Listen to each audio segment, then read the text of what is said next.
अब अपने पुत्र को मंत्री बनाने की इच्छा है। पहली बार ऐसा हुआ है कि भाजपा इतना कॉन्फिडेंटली कोई चुनाव लड़ी जीती है। अशोक चौधरी का रोना, अशोक चौधरी का अलग थोड़ा सा अलग अलग पढ़ना, सम्राट चौधरी रेस में सबसे आगे है। नोरमा ग्रुप, जो सोचता है वो करता है।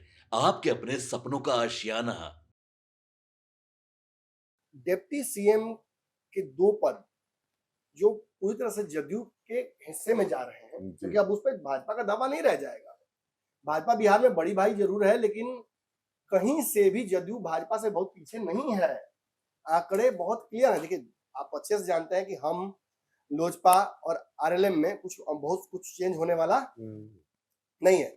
जो उनकी संख्या थी वही होगी, उसी हिसाब से उनको मिलेगा भी। लेकिन पेच यहाँ ये फंस रहा है कि जो दो डिप्टी सीएम की कुर्सी भाजपा के पास थे, जिससे एक सामाजिक समीकरण गढ़ा जा रहा था कि हम एक सवर्ण को भी दिए हुए हैं और हम ओबीसी को भी मैनेज किए हुए, पिछड़ों को भी। ये भाजपा नहीं कर पाएगी एक मुख्यमंत्री के फैसले से। बिहार बहुत जटिल है। भाजपा बिहार में कई बार मुक्की खा चुकी है। इस बार पहली बार ऐसा हुआ है कि भाजपा इतना कॉन्फिडेंटली कोई चुनाव लड़ी जीती है, और उसमें भी नीतीश कुमार उसके लिए बहुत इंपॉर्टेंट है। अगर कांग्रेस के विधायक भाजपा की तरफ चले गए हो तो आज नीतीश वाली डिपेंडेंसी खत्म हो जाती। अगर महाराष्ट्र के विधायक जो थे, सांसद जो थे, उनको तोड़ लिया गया होता तो नीतीश नाम के बैसाखी केंद्र में भी जरूरत नहीं पड़ती। तो ये दोनों हो नहीं पाया है। इसमें एक बड़ी स्ट्रेटेजिकल हार अमित शाह की हुई है। इस वजह से ही पूरा पेच फंस गया है, और इसका फायदा उठा रही है जदयू दबाव बनाने के लिए। अब नीतीश का जब तक इस्तीफा नहीं तब तक आप नाम उछालते रहिए, लेकिन अब बड़ी खबर ये आ रही है कि पार्टी निशांत को डिप्टी सीएम तो बनाएगी ही, गृह विभाग उनको दिया जाएगा। जदयू की तरफ से दोनों सदनों में अपना स्पीकर दिया जाएगा। कागज पर 36 में से ज्यादातर जो मंत्री हैं वो भाजपा के ही होंगे, बाकी दोनों का जो प्रतिनिधित्व वही रहेगा।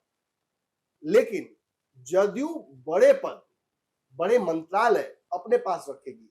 वो गृह विभाग जिसके कारण नीतीश कुमार हमेशा बिहार को कंट्रोल रखते थे, अब फिर पैसिवली उन्हीं के पास चला जाएगा।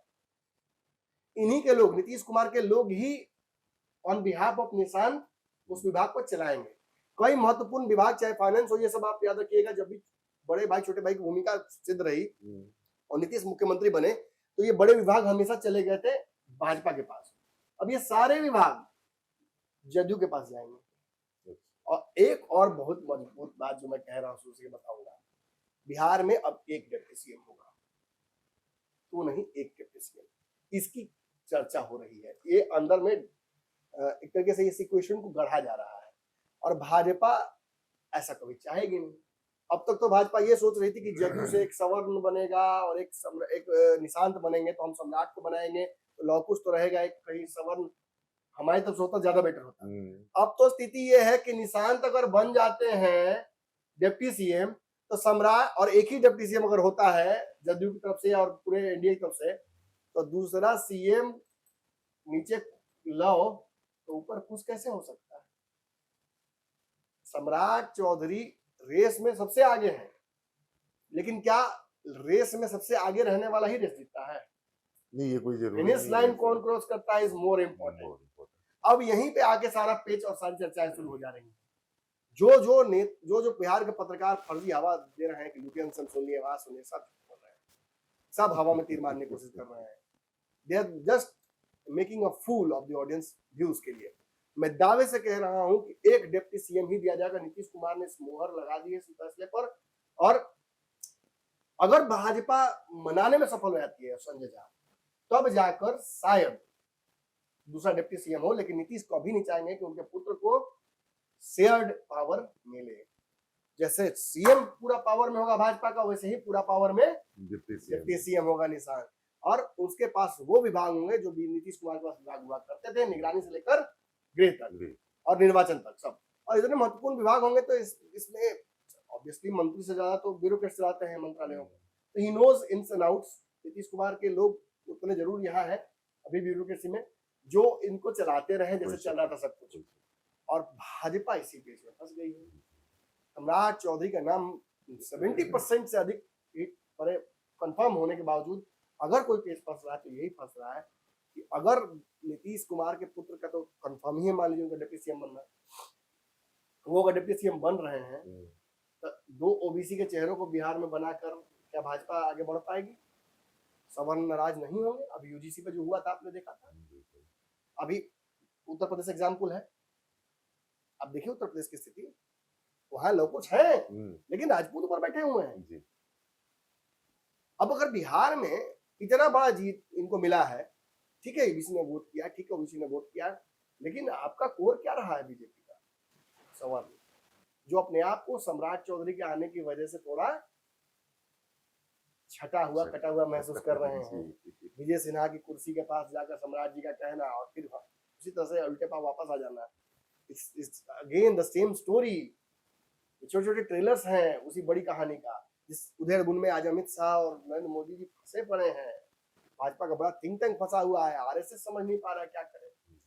लोग कहते हैं आरएसएस पेच फंसाए हुए, अरे अगर अमित शाह मोदी ले लेंगे फैसला तो आरएसएस कौन रोकने वाला होता है? क्या ही बिगाड़ लेंगे?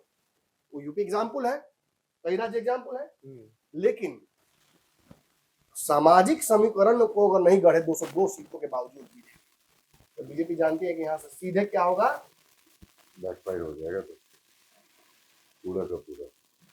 अब ये बीजेपी रिस्क ले नहीं सकती है और यहीं पे सारा पेच आगे फंस गया है। अभी तक तो कम भाजपा के टेंशन ये था कि हमारे कोटे से एक सवर्ण हो जाता है, डिप्टी सीएम ठीक रहता है। अब तो ये है कि किसी के कोटे से नहीं होना है, अब कैसे होगा?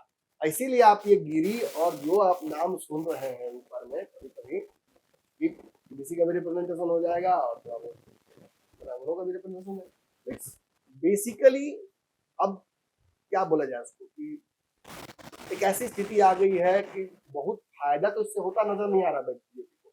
अब बीजेपी सोचे कम से कम नुकसान तो ना हो।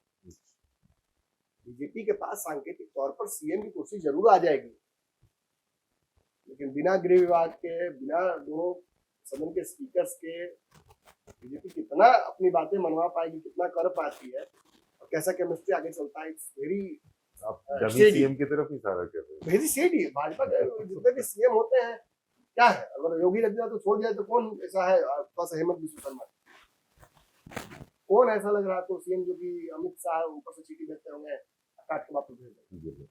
आपके सपनों को हमने सजाया है, ई होम्स पैनोरामा को हमने बनाया है। ई होम्स मेरा एक सपना था जिसपे मैं पिछले 4 साल से काम कर रहा था।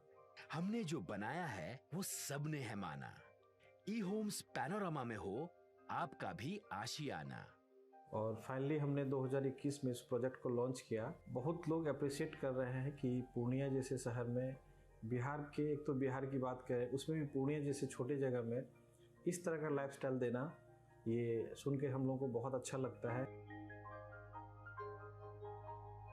ई होम्स में हमने कुछ और भी किया है, जैसे हम जिस जगह में रह रहे हैं हमारे फैमिली सिक्योर हो, उनको सिक्योरिटी का ध्यान में रखा है। आपकी सुविधा और सुरक्षा आपके लिए खास है, ये आपका विश्वास है। इसमें आर्टिफिशियल इंटेलिजेंस का 7 लेयर सिक्योरिटी का हमने इस्तेमाल किया है। लस ग्रीन कैंपस को बनाया है, यदि हमारा बाउंड्री वाल है तो वो वर्टिकल गार्डन है। ये जितनी भी फैसिलिटी होता है एक इंटरनेशनल टाउनशिप में ई होम्स है, ये हम लोग विश्वास नहीं कर पा रहे हैं। जो भी हमारे मित्र दोस्त या जो भी हमारे बाहर के बाहर आते हैं तो हम लोगों को बहुत अच्छा सुनने को मिलता है और बहुत अच्छा क्रेडिट मिल रहा है। वो सारा हमने सिर्फ एक बिल्डिंग नहीं बनाया, हमें एक बहुत अच्छा लाइफस्टाइल दिया ई होम्स में, और मेरा एक सपना था जिसको मैं आज फुलफिल होते हुए देख रहा हूँ। ये आपका आवास है। ई होम्स पैनोरामा में अब आपका निवास है। E homes panorama, luxurious lifestyle redefined. Panorama group, जो सोचता है वो करता है। अगर ये वीडियो पसंद आई और वह बिहार के राजनीति और बिहारियत से सरोकार रखेनी तो सब्सक्राइब बटन दबा के चैनल के सब्सक्राइब कर ली।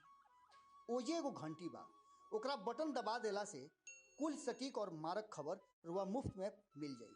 अगर रुआ पत्रकारिता के हमनी के नया प्रयोग में सहयोग कर चाहतानी तो ज्वाइन बटन दबा दी। पेटीएम नंबर नोट कर ली 9386816700।